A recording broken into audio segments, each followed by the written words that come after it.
मैं इसलिए पिताजी पूछ रहा हूं, कोई किसी भी कर्म को ठीक से जान लेना चाहिए, इसका क्या स्वरूप है, किसके लिए किया जाता है, उसका फल क्या होता है।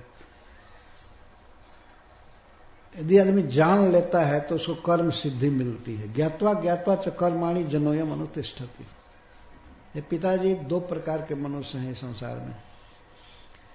एक जानबूझ करके काम करते हैं कि ये काम का ये फल होगा, ये लाभ होगा, इतना खर्च होगा। मूर्ख व्यक्ति बिना जाने ही काम ठान लेते हैं। सोचेंगे कि इसमें केवल 10 रुपया लगेगा, 1000 रुपया लग जाएगा करने में, कर्म की सिद्धि नहीं होगी। ज्ञात्वा अज्ञात्वा च कर्माणि जनोयम अनुतिष्ठति। तो विदुष जो विद्वान व्यक्ति है, कर्म का स्वरूप जानता है और उसका फल जानता है, उसमें करने में कितना प्रयास करना पड़ेगा, कितना धन लगाना पड़ेगा, कितना टाइम लगेगा, ये सब जान करके काम करता है तो उसको कर्म की सिद्धि मिलती है। और बिना जाने ही देखा देखी कोई करता है, नकल करता है, तो उसको कर्म की सिद्धि प्राप्त नहीं होती। इसलिए जानना चाहिए।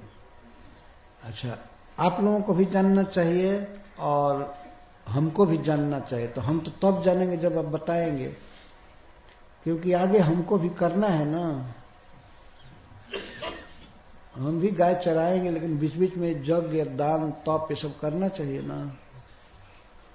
तो इसके लिए हमें जानना बहुत जरूरी है। बहुत महत्वपूर्ण भगवान की जिज्ञासा है, जानना चाहिए। किंच सुहृद्भि सह विचार्य ज्ञातव्य कर्म कर्तव्य न तो गतानुगतिक मात्रेण। किसी भी व्यक्ति को कोई काम करना हो स्पेशल, तो अपने संबंधियों से, अपने परिवार के लोगों से मिल करके विचार करके काम करना चाहिए। अन्यथा बिना सुहृदों के, मित्रों से विचार किए बिना, आपस में परामर्श किए बिना कोई काम होता है तो उसमें सफलता नहीं मिलती है। हरिसूरी जी लिखे हैं कि कलयुग में लोग फल पर बहुत दृष्टि रखेंगे, और जो तत्काल फल देने वाला काम होगा उसी कर्म में श्रद्धा होती है। तत्काल फल चाहिए। भविष्य में या अदृष्ट फल, स्वर्ग मिलेगा, ये होगा, मुक्ति होगी, ये होगी, इसमें लोगों की श्रद्धा कलयुग में नहीं होती। देख ही रहे हैं ना, तत्काल फल कुछ होना चाहिए। इधर गांव में तत्काल फल में कुछ लोग कहते हैं, कोई उनका लड़का भजन करने लगता है, कुछ शुभ कर्म करता है तो कहते हैं, यहां तक कह देते हैं अगर भगवान का भजन कीजिए तो कहते हैं भगवान का खाए के देता ना, थोड़ा के खाए के तो हम देता नहीं, तुमको खाने को कोई कृष्ण थोड़े दे रहा है, हम दे रहे हैं खेती करके, कमा करके।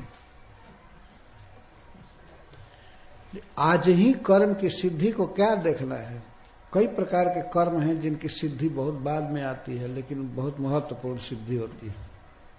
लौकिक सिद्धि देखिए, आज कोई व्यक्ति आम का वृक्ष लगाता है, कोई व्यक्ति और श्रद्धालु कहेगा अरे क्या परिश्रम कर रहे हो, सिंचाई कर रहे हो, करे, फल दे रहा है, कहां फल आया।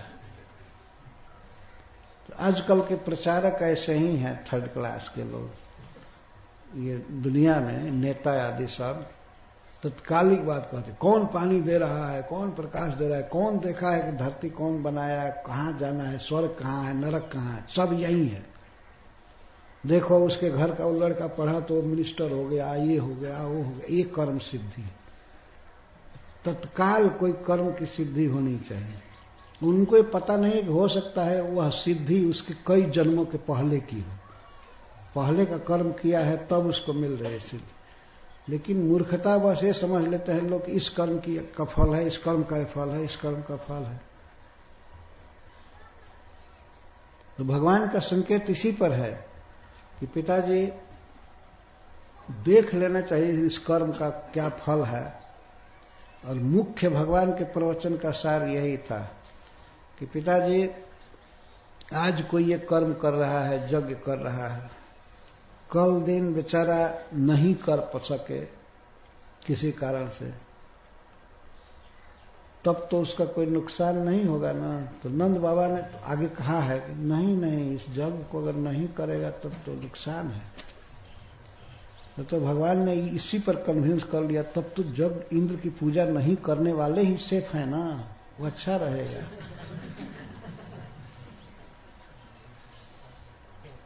होता है ना ऐसा, जैसे मान लीजिए कोई देवता को मानने वाला अगर देवता को बिना भोग लगाए खा ले कोई बच्चा, तो उसका मुंह टेढ़ा हो जाता है। लोक में लोग कहते हैं ये मत छूना, इस देवता का प्रसाद है। छोटा सा बच्चा है, अगर भूल से खा लिया तो देवता उसका मुंह टेढ़ा कर देगा। लेकिन कोई अधार्मिक है, यवन है या म्लेच्छ है, उनका मुंह टेढ़ा नहीं होता है। वो इंद्र की क्या किसी की पूजा जानते ही नहीं है ना। किसी की पूजा नहीं करते हैं तो सेफ हैं, और पूजा करने वाले को तो मुंह टेढ़ा क्या करना, ऊपर से मूसलाधार प्रलय करने वाला पानी बरसाया जाएगा, ये दशा होगी।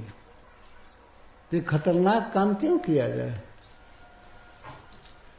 भगवान इस तरह से तर्क करके और गोपों को कन्विंस कर लिए।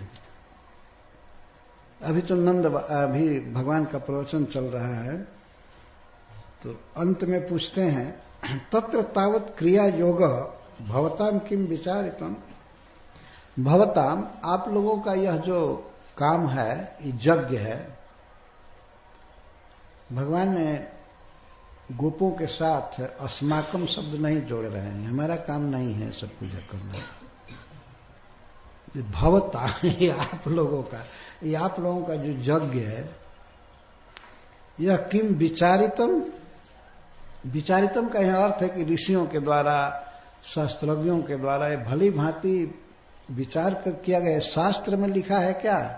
शास्त्र में कोई भी चीज विचारित है, बिना सोचे समझे नहीं किया गया है। उसको जगाइए। भाविन अपने बगल में जगाओ, शुरू से ही सो रहा है विशाल, सोने के लिए आए मॉरिशस से।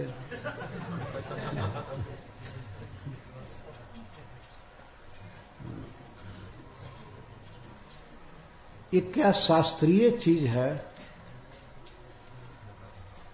अथवा जैसे खेती बाड़ी है वैसे लौकिक चीज है क्या? दुनिया का काम धंधा है और सब है, खेती है, बिजनेस है, नौकरी है, लौकिक चीज है।